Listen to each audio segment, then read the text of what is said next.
Hello everyone, स्वागत है आप सभी का कॉम्पिटिटिव एकेडमिया में। ये हमारा नया इनिशिएटिव है। इसमें हम जो भी करंट अफेयर्स डिस्कस करेंगे उसके अगले दिन उसका रिवीजन करेंगे और इसमें उन्हीं करंट अफेयर्स से रिलेटेड क्वेश्चंस होंगे जो कि सीधे 4 ऑप्शन वाले भी होंगे और इसमें आपको स्टेटमेंट भी दिए जाएंगे। उस टाइप के जो मल्टीपल चॉइस वाले क्वेश्चंस होते हैं उस टाइप के भी होंगे। तो चलिए शुरुआत करते हैं। पहला क्वेश्चन देखते हैं आज का। पहला प्रश्न है, हाल ही में किसकी अध्यक्षता में स्टबल बर्निंग स्मॉग से बचाव के लिए एक आयोग की नियुक्ति की गई है? ए किरेन रिजिजू, बी मदन बी लोकुर, सी राजीव महर्षि या डी एस के सैनी। तो आपने आंसर अपना सोच लिया होगा, तो देखते हैं इसका आंसर। इसका आंसर है बी, जो सुप्रीम कोर्ट के सेवानिवृत्त न्यायाधीश हैं मदन बी लोकुर, उनकी अध्यक्षता में एक एक सदस्यीय आयोग नियुक्त किया गया है जो कि अक्टूबर नवंबर में जो आसपास दिल्ली एनसीआर के जो स्टेट है वहाँ पर जो स्टबल बर्निंग होती है उसकी वजह से दिल्ली में जो स्मॉग उत्पन्न हो जाता है उसकी स्टडी करने के लिए और उसको समाप्त करने के लिए रिकमेंडेशन तैयार करने के लिए ये आयोग नियुक्त किया गया है। इसमें खास बात ये है कि ये एक सदस्यीय आयोग है। देखते हैं अगला प्रश्न। निम्न कथनों पर विचार कीजिए। तो इसमें दो कथन दिए गए हैं। पहला है, माई टाउन माई प्राइड कार्यक्रम की घोषणा संघ शासित प्रदेश जम्मू कश्मीर के द्वारा की गई है। और दूसरा है, इस कार्यक्रम का उद्देश्य प्रदेश में पर्यटन को बढ़ावा देना है। कूट का प्रयोग करके सही उत्तर का चयन कीजिए। तो आपको बताना है इनमें से कौन सा स्टेटमेंट सही है। तो उत्तर आपने सोच लिया होगा। इसमें जो पहला स्टेटमेंट है वो सही है, तो इसका उत्तर हो जाएगा ए, केवल एक।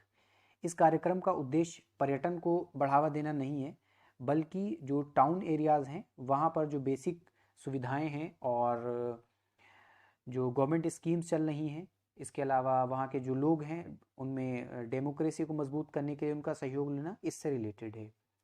ये संघ शासित जम्मू कश्मीर के उपराज्यपाल मनोज सिन्हा के द्वारा हाल ही में इस कार्यक्रम की घोषणा की गई है।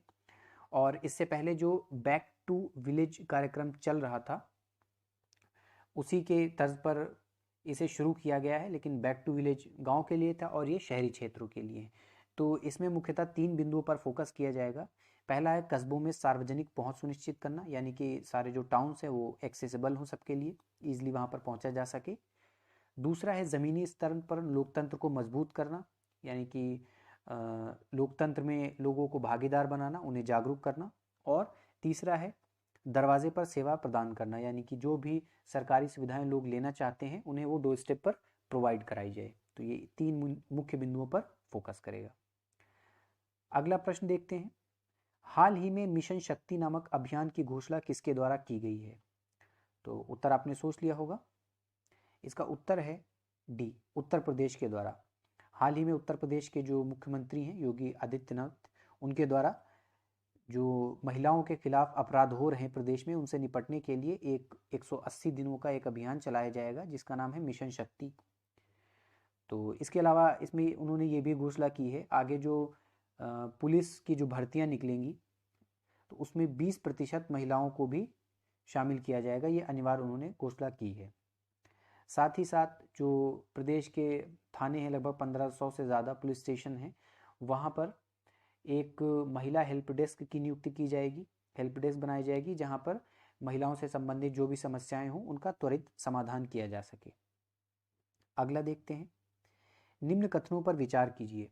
पहला है, हाल ही में लॉन्सेट जर्नल के द्वारा प्रकाशित एक रिपोर्ट के अनुसार 1990 की अपेक्षा 2019 में भारत में जीवन प्रत्याशा लगभग 10 वर्ष बढ़ गई है।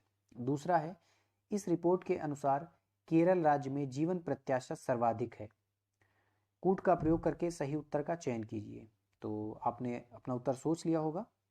इसका उत्तर है सी, यानी कि ये दोनों कथन सत्य हैं। एक्सप्लेनेशन देखते हैं इसका। हाल ही में जो लांसेट जर्नल के द्वारा एक अध्ययन को प्रकाशित किया गया जिसके अनुसार 1990 में भारत की जो जीवन प्रत्याशा थी वो 59.6 वर्ष थी। 2019 में ये बढ़ करके 70.8 वर्ष हो गई है।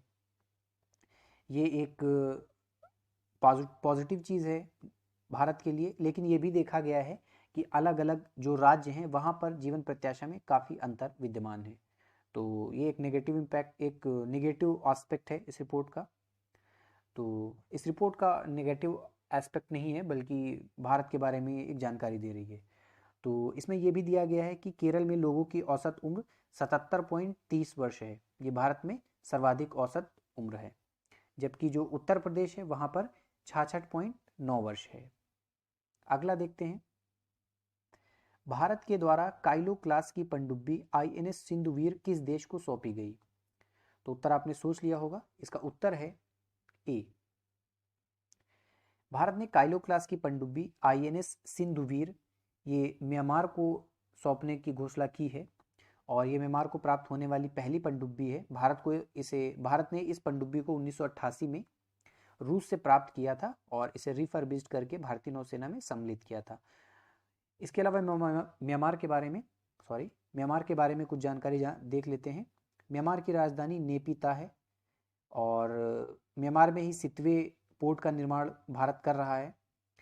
भारत के जो कुछ राज्य म्यांमार की सीमा से लगे हुए हैं, ये भी इंपॉर्टेंट है। कौन कौन से हैं? अरुणाचल प्रदेश, नागालैंड, मणिपुर और मिजोरम।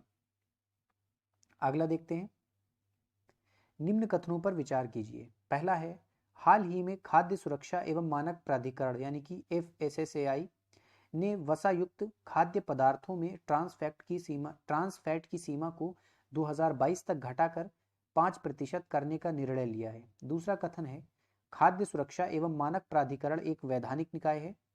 और तीसरा है, यह विज्ञान एवं प्रौद्योगिकी मंत्रालय के अंतर्गत कार्य करने वाली संस्था है।